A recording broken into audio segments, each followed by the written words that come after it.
Painted Life 12. Mary's family and confessor urge her to marry.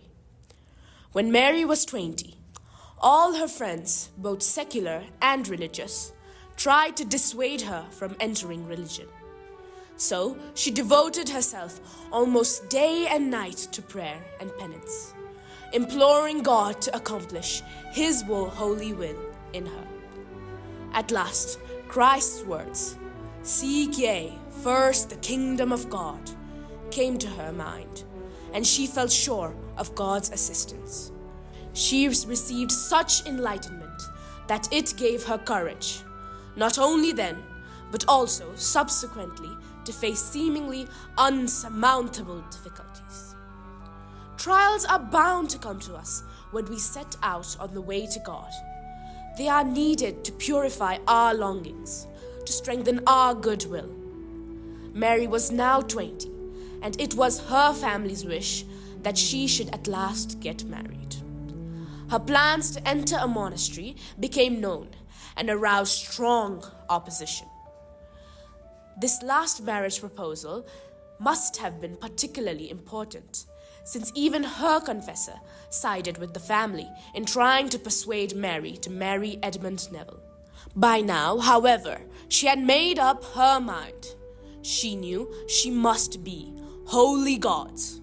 So she took refuge in Him, praying to Jesus to intervene on her behalf. Mary is seen kneeling before a picture of the Mother of God, one we shall often meet again in the Painted Life series. On the altar steps, in front of Mary, a book lies open. She is in need of help, so she prays. People may allege all sorts of good reason for this marriage. Nothing can upset her anymore. Reflection. Do I prefer, before all, the honor and service of God? Painted Life 13. Neville's proposal.